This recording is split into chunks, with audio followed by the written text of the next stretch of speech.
Naniniwala ka na, Nay, ng Ako Bicol Party List ay katulong na kakampi pa. Ayun. So, pasalamatan mo rin yung mga Marites, Nay, dahil sa kanila ay nakarating ka po dito. Salamat po sa mga sa akin, nagsabi na ganito, lumapit ka sa Ako Bicol Party List para matulungan ka sa bill mong malaki. Thank you so much. Yun! Answered prayer, Nay. Walang imposible, Nay, sa Ako Bicol. Sa ating tabang medikal, kasama natin ngayon si Lenny Ventura at ang kanyang hinaing ay para sa kanyang pamangkin na si Irisha, 13 taong gulang at 10 araw nang naka-admit sa ospital. Magandang hapon po, Nanay Lenny. Kumusta po kayo ngayon, Nay? Okay.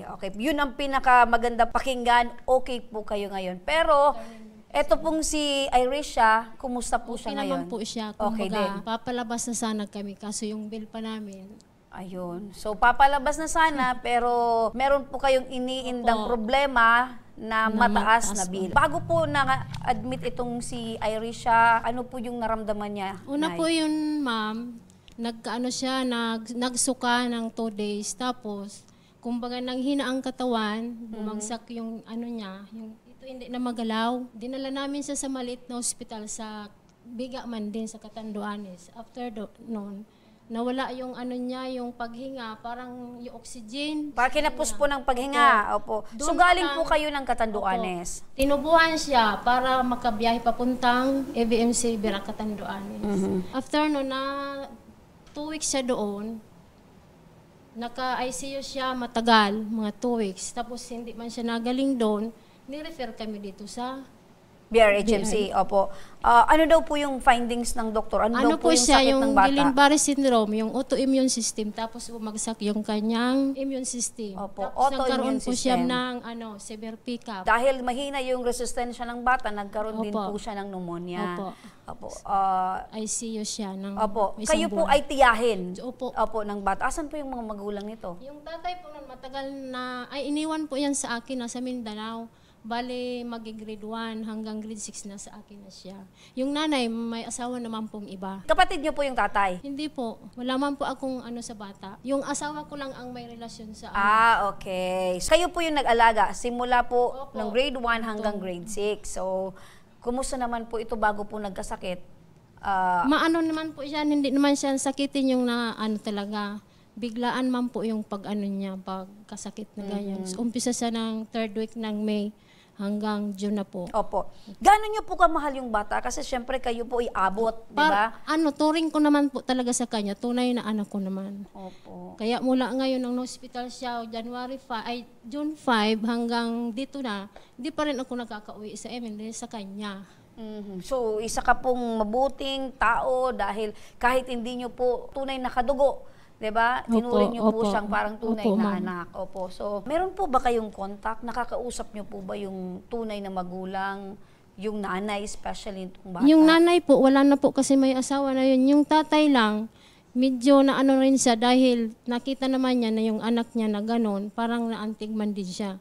Kumbaga ngayon, nag-aano naman siya ng kahit kunti para may maipadala sa bata. Ano po yung trabaho ng tatay? Nasa po yun, sa Mindanao, nasa construction man po siya. Ngayon na lang po yun kasi yung the time talaga, sa amin naman talaga yung bata. Parang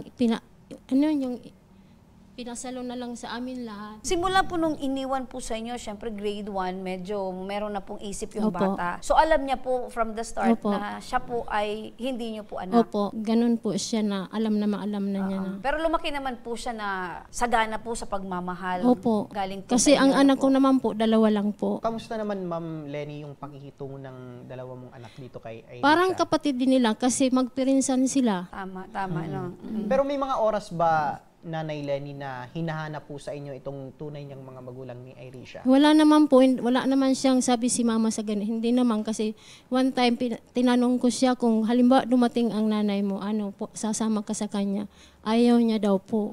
So namulat yung bata na wala siyang nanay at alam niya yung istorya kung bakit nasa inyo po siya. Pero pag tinatanong po niya sa inyo, ano po yung sinasabi mo sa kanya? Dito kay Irisha patungkol dito sa tuwing hinahanap niya po itong nanay niya or tatay? Yung tatay naman po kasi, di ba natawag man po, kumbaga nagkakausap man din sila. Pero yung nanay hindi naman kasi na nga siya, maliit pa siya, pero alam naman na may nanay talaga siya. Kumbaga sa amin na talaga siya Opo. Opo. Alam mo partner, napunuan Napunuan. ng kanyang tita or ito nga si nanay, yung pagmamahal Pagmamahal ng isang ina. ng isang Opo. ina. So kailan po na-admit po ito si Irisha Bali, dito sa BR? dito po, Opo. June 21. June 21. 1 month month na din. and 10 days na po. Opo. At yung inaalala po ninyo, Yung bill yun po na lang kasi po yung kailangan. mahal yung mga gamot niyang ginamit kasi yung sakit niya, pambihirang sakit, tapos bihira ang nakaka-recover sa ganyang sakit. Matanong ko lang Nanay Lenny, nakakausap niyo po ba ngayon itong pamangkin niyo? Nakakausap po namin pero mahina dahil nagkaroon siya ng 1 month na tubo sa sa bibig. Mahina pa pero didikit lang sa tainga para makausap niyo po. Pero sa ngayon, medyo Okay na po naging siya. okay na po Opo, yung wala na karamdaman yung po. natanggal naman na lahat. Praise God. Para na po, papalabas na po kami. Dahil lang po dyan sa bill naming mataas. Nasa magkano na po yung bill po ninyo dyan sa BR? Mahigit po 1 million. 1 million? Kasi po, ma'am, yung gamot nga po niya, mahal po talaga sa sakit na GBS. Opo. Nung nakita niyo po at nalaman yung 1 million. aabot na sa 1 million yung hospital bill, ano po yung Yung naramdaman ko po, niyo, Nay? siyempre wala naman akong ganung pirang gano'n na sa hospital may babayad. Parang may nakapagsabi man sa akin na lumapit po sa ganitong Ako Bicol na maraming natutulungan po na kagaya nyo na may ganyan. Opo. Nung nalaman niyo po yun, Nay, hindi po kayo nagdalawang isip? Hindi naman po, kasi yun naman po talaga yung advices man kahit saan man. O Yun. lumapit po sa inyo pong yan sa Ako Bicol, Opo. Tabang Ora mismo. So, malaki yung pasalamat niyo po doon ay sa mga nakapagsabi po sa inyo na lumapit Opo, po opo. dito. So, ngayon na naandito na kayo, ano po yung napakiramdam po ninyo na nakakausap niyo po kami, na ilabas niyo po yung naano hinaing po niyo? siyempre yung 1 million hindi ko yun kaya kasi wala akong ganung pera. Parang Nabigyan ka ng Opo, pag-asa, opo, Nanay. Na Ayun. matulungan po. Opo. So, ang kahilingan niyo po ngayon ay matulungan po Opo. kayo sa hospital bill. Para sa kahilingan ito, alamin natin, syempre, kasi yung Ako Bicol, laging handa yan, partner, sa pagtulong. Para malaman din natin kung talagang etong problema ni nanay ay tuloy-tuloy lang Tuloy-tuloy. mawawala sa kanyang kaisipan dahil masusolusyonan. Solusyonan. Oo. At nakailang beses na tayo na nakapagbigay ng tulong, mga katulad ni Nanay Lenny. Napakinabangan yung mga marites. Yung mga nagkwento Tama. kay nanay, mga marites na sa paraan ng ganon ay matutulungan si nanay. Okay. Eto partner, para malaman natin kung masusolusyonan, matutulungan si nanay, nasa kabilang linya ng telepono ngayon si Congressman Attorney Alfredo Pido Garbin Jr. ng Ako Bicol Party List. Magandang hapon po, Congressman Pido. Hello, Opo. Remy. Magandang hapon. Apo, magandang hapon po, Kong. Kong, naandito po si Nanay Lenny at meron po siyang alalahanin patungkol po sa hospital bill ng kanya pong pamangkin na lumobo na daw po dahil more than a month na po silang nagstay sa BRHMC. Kong, ano po ba yung tulong ang maibibigay po natin para naman ito pong alalahanin ni Nanay Lenny ay masolusyonan na po at gumaan na po yung kanyang pakiramdam? Nanay Lenny, magandang hapon. Magandang hapon po. At sa lahat ng Congressman. nanonood, nakikinig ng tamang Thank you ora po. mismo ng Ako Bicol Party List. Alam niyo po, alinsunod sa kautusan ng ating Pangulo at sa tulong na rin ng Ako Bicol Party List, lahat po ng pampubliko hospital, DOH hospital, ay dapat po magsisiro billing na. Kaya nga po, kami dyan sa BRHMC, patuloy naglalagay ng pondo upang mabigyan ng tulong ang ating mga kababayan. So ngayon, kami po ay nangangako na tayo po ay sasagutin yung lahat ng bill natin Thank you sa po. BRHMC. Opo. Dahil po, ang sabi ng ating Pangulo, dapat zero billing. Ibig sabihin po nito, Congressman, yung binabanggit po ni Nanay Lenny na 1 million po na bill sa ospital ay sasagutin na po ng Ako Bicol Party List. Tama po, sasagutin na ng Ako Bicol Party List. Kautusan po yan ng ating Pangulo, pati na rin po ang patakaran sa DOH Hospital. Ayun. Yan.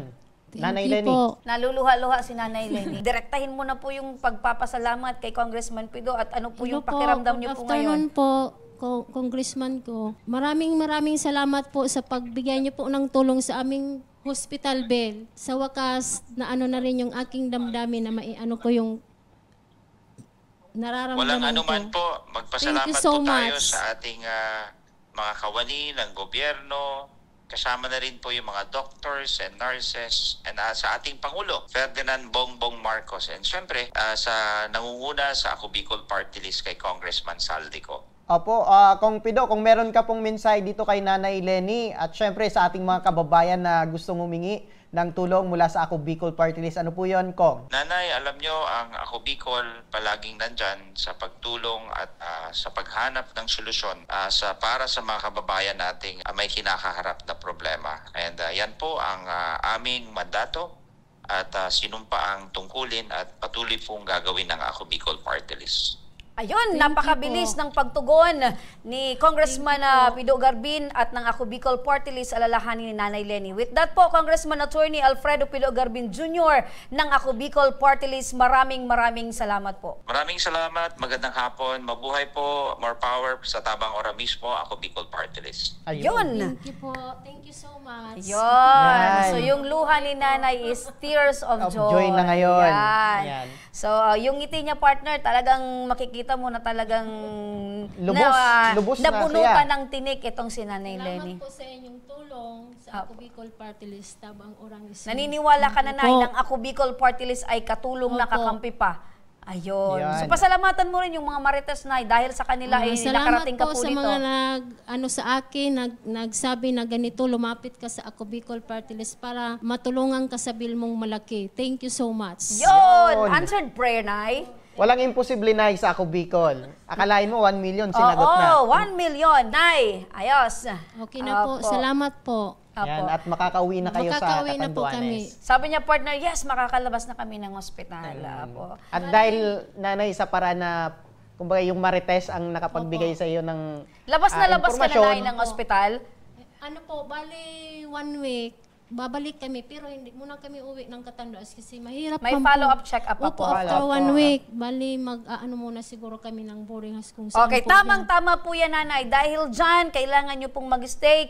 Kakailanganin nyo po ng pang-araw-araw na, syempre, yung pagkain. Tanggapin nyo rin po itong grocery packs mula po sa aming programa. Thank you po. Thank you so much. Mabuhay po ang inyong, yung Programa, Nay. Yan.